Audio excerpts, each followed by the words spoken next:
Ao final do ano de 2005, o São Paulo terminava o ano como tricampeão da Libertadores e Mundial, com um futuro muito esperançoso. Logo no começo de 2006 chega Muricy Ramalho e ele emenda 3 títulos brasileiros seguidos. Aí você junta isso com um estádio particular único como é o Morumbi, um recém-construído CT em Cotia que era sem dúvidas o melhor do Brasil, formando vários jogadores, e um departamento médico que era referência, tendo até atletas da Europa vindo se tratar no São Paulo. Pro Brasil inteiro, aquele time seguiria conquistando e sendo um dos mais fortes do país. Avançam-se 20 anos. Em 2025 o time tem uma dívida de quase R$1 bilhão, jogadores de base sendo vendidos por vezes até por um valor menor para tentar equilibrar as dívidas do clube, e se em 2006 o time conquistaria o Brasileirão com o Muricy, em 2026 começou tomando um 3-0 pro Mirassol. Ligar contra o rebaixamento vai ser uma realidade. Ainda ali é isso, há um setor político em caos, um departamento médico que já não funciona e até uma investigação policial. Mas o que aconteceu? É uma trajetória um tanto quanto curiosa, então nesse vídeo vamos tentar entender essa crise do São Paulo. Só pra deixar claro aqui, vou trazer o que aconteceu nesses últimos dias, até porque não dá pra falar de 20 anos, é muita coisa. E eu quis fazer esse vídeo pra eu mesmo pesquisar e entender um pouco mais sobre essa crise do São Paulo. Até porque que começo também, hein? Pegou o Mirassol com um time bem diferente do ano passado e foi massacrado. Com 20 minutos já tava 2-0 pro Miras e o São Paulo não tinha reação, com direito a Luciano dizendo na entrevista que esse ano seria um ano bem difícil. E pra completar, ainda saiu uma matéria no Fantástico expondo um grande esquema que aconteceu dentro do clube. Mas calma aí, a gente já vai chegar lá. Vamos primeiro falar do dentro de campo, do futebol, de jogadores, treinadores, acho isso um pouco mais interessante. Voltando pro início de 2025, apesar das dívidas, as esperanças em cima do São Paulo eram boas. Tinha um excelente quarteto ofensivo para começar a temporada com a chegada do Oscar. Venceu o clássico e apesar de cair nas semis pro Palmeiras, até dava pra ter uma expectativa boa. Passa também na fase de grupos da Libertadores, mas já em fevereiro sofria com atraso de salários. E com a parada do Mundial de Clubes em junho, caiu o Zubeldia, mas eu tenho que parar aqui pra falar das lesões, porque é uma parada que é inacreditável. Parece que o São Paulo tá com uma aura pra machucar jogador. O Oscar que chegou já vai se aposentar, perdeu o Caleri o ano inteiro e o Lucas ficou indo e voltando, então a situação é bem complicada. Continuando, eu falo mais um pouco disso mais pra frente e vamos falar da queda nas Copas. Antes disso, na verdade, com a chegada do Crespo, o time até dá uma melhorada, passa nas oitavas da Libertadores contra o Atlético Nacional em um confronto que só Deus sabe como. Mas na Copa do Brasil, um vexame caindo pra um time de Série B com um fator emblemático que foi o goleiro reserva mais caro do país, perdendo o último pênalti. E na Libertadores, queda pra LDU, que nem é um resultado esportivo tão ruim assim, tá? Caiu nas quartas de final. Mas se parar pra pensar que perdeu no Morumbi, dá pra entender que a magia que o São Paulo tinha em Libertadores tá se perdendo. Período até bom com o Crespo se salvando de forma até tranquila do rebaixamento. Mas o jogo que escancarou que a situação do São Paulo como um todo não era tão simples foi um 6-0 contra o Fluminense. Primeiro na parte das lesões, porque o Crespo só tinha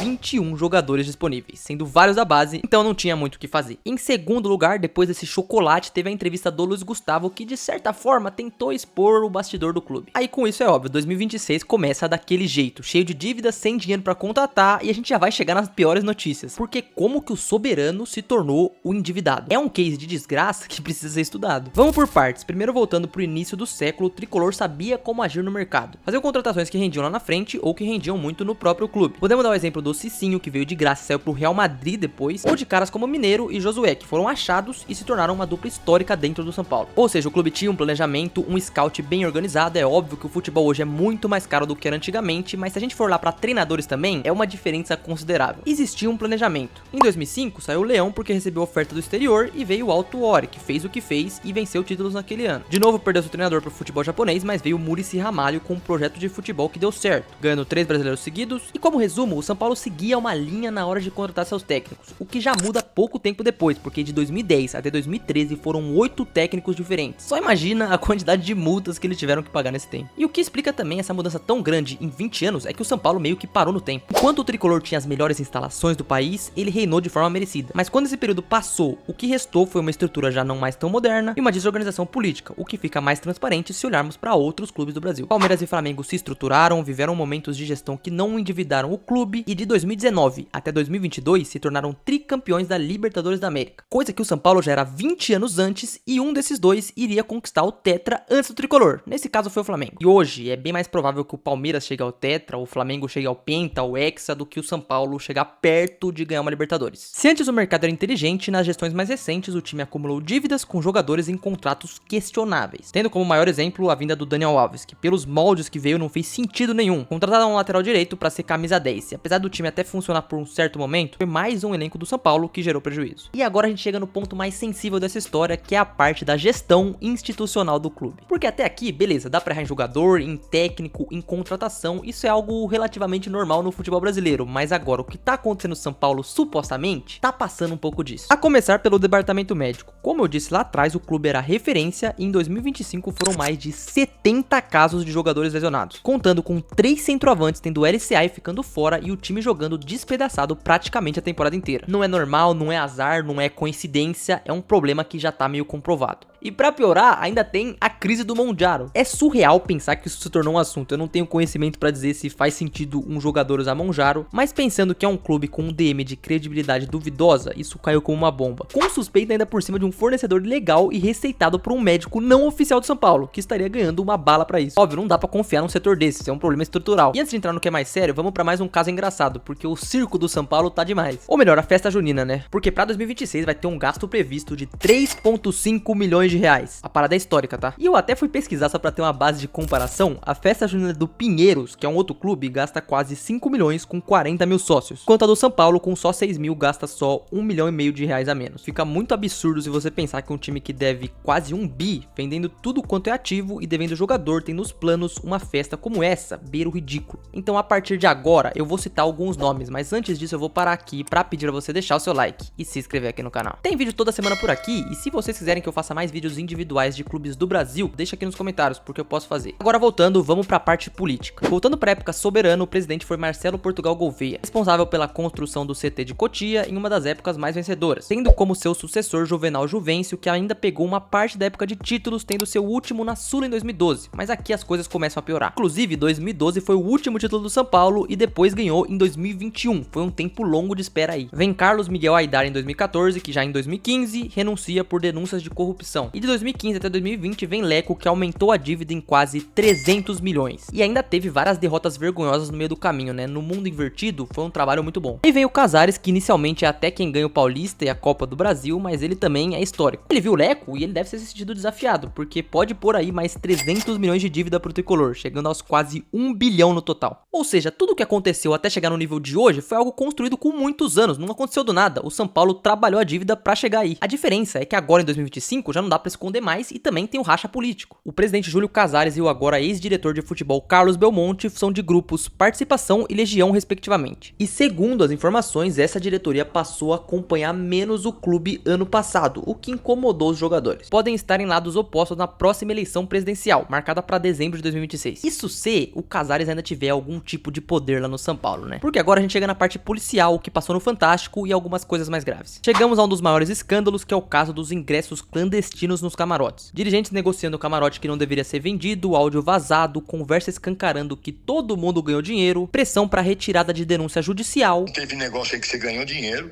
eu ganhei, todo mundo ganhou, mas foi feito tudo na confiança. E olha, isso aqui, pra imagem de um clube no mercado para negociar com um jogador ou com qualquer outro clube, é bem ruim. Pra piorar, entre os nomes envolvidos está a ex-esposa do presidente Júlio Casares, que tá tentando se defender judicialmente sobre isso, até porque não passa de uma acusação. Tá vendo como é coisa que mina qualquer tentativa de reconstrução? Teve a polêmica das BMWs, que foi outro caso bem estranho. Aí você pensa que acabou, né? Só que não. A grande inspiração pra fazer esse vídeo foi a matéria do Fantástico, mas eu não sabia que tava tão ruim assim. Então vamos falar dela, porque essa derrota pro Mirassol foi ruim, o que aconteceu depois foi ainda pior. Segundo a matéria, tudo começa quando um ex-diretor do São Paulo abriu 15 empresas durante o período de 2021 a 2023, que chamou a atenção da polícia e das investigações. Foi descoberto que talvez algum Gus Fring São Paulino tava por trás de 35 saques nas contas do clube, somando 11 milhões de reais entre 2021 e 2025. Saque em dinheiro vivo, carro forte, destino desconhecido, parece roteiro de série, mas é a realidade do São Paulo hoje. Pra piorar, já em 2026, e que também foi trazido pela reportagem do Fantástico, surge a investigação sobre 1,5 milhões depositado na conta do presidente, com alertas do COAF por movimentações fracionadas, aquele famoso esquema de dividir valores para não chamar atenção. A defesa diz que o dinheiro é lícito, mas de novo, independente do que acontecer, mancha a imagem do São Paulo no mercado. Isso tudo com um elenco de jogadores que direto tem salário atrasado, muitos deles que não conseguem sequer entrar em campo, e na parte política vai ter votação de impeachment. É um início de ano desesperador pra quem torce pro São Paulo. E eu tava pensando aqui, pra um time que precisa de receita e tá em crise, não passar nem de fase no Paulista, pode ser um problema grande, e eu não duvido isso acontecer, porque é bem possível, tá? Vamos olhar os próximos jogos. Com o novo regulamento, só são 8 jogos na primeira fase, e o São Paulo já perdeu o primeiro pro Mirassol, e por 3-0. Em seguida pega um São Bernardo, que fez um bom primeiro jogo, um Corinthians embalado fora de casa, Portuguesa que deu trabalho pro Palmeiras, e depois o próprio Palmeiras. Olha, eu consigo ver o São Paulo perdendo 3 desses jogos muito fácil. Tá, ainda tem o Santos, isso tudo com todo todo o processo de impeachment que vai acontecer no meio do caminho. Dentro de campo, o reflexo é óbvio. 2026 começa sem dinheiro para contratar, um elenco curto, frágil fisicamente, sem margem para erro. Aí quando um time toma 3-0 do Mirassol logo de cara, não é nenhuma surpresa, é uma consequência. A fala do Luciano dizendo que vai ser um ano difícil resume tudo. Até teve ano passado possibilidade de venda de porcentagem das categorias de base e até a conversa sobre SAF, separar o clube do social até foi trazido pelo Casares em algum momento. Mas pareceu mais uma cortina de fumaça do que qualquer outra coisa. Então quando a gente pergunta como o Soberano ficou endividado, a resposta não tá em uma única coisa. É uma sequência de decisões ruins numa gestão que se acomodou no passado, num clube que parou no tempo enquanto o futebol acelerava. Mas o pior é o que acontece dentro da associação. Entrar nas páginas policiais com seus dirigentes investigados cria uma crise ainda maior que reflete dentro de campo. Para um elenco que já não é dos mais fortes e que às vezes nem recebe em dia. Pelo que eu pude analisar, o Casares cair pode ser o caminho ideal, mas não é a única coisa, porque se ele sair, pode ser que entre outro e tem que fazer uma mudança bem geral ali.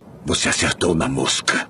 O São Paulo em si não perdeu grandeza, a história tá lá, o tamanho tá lá, mas hoje fato é que é um clube pressionado, investigado e sem um projeto claro. Vamos lembrar do que aconteceu com o Cruzeiro, que viveu uma situação até parecida, mas tinha um elenco melhor que esse do São Paulo. Na ocasião ele caiu e assim ele conseguiu mudar toda a gestão do clube, mas para isso passou 3 anos na Série B, então é bastante. Vale lembrar também que o São Paulo é a grande vítima dessa história, os culpados são as pessoas que estão por trás e possivelmente trazendo danos ao clube. Enquanto isso não mudar, o risco não é só brigar no meio da tabela. É diferente dos últimos anos que o time já não brigou lá em cima. Dessa vez pode ser uma briga muito pior. É flertar com coisas que há 20 anos atrás pareciam impossíveis de imaginar. E esse é o retrato de um gigante que ainda vive da memória do que foi. O que vai ser daqui pra frente, não dá pra saber. Se eu pudesse prever, eu falaria que se não cair esse ano tem que agradecer muito, porque tá seguindo a cartilha do rebaixamento passo a passo. 2026 vai ser um ano desesperador pra quem torce e pra quem é rival pode ser um ano de muita alegria, porque a expectativa pra cima do tricolor é uma das maiores incógnitas desse ano. A crise no São Paulo já vem de anos e muita coisa precisa mudar, mas por enquanto é isso. Acho que já deu pra tentar entender melhor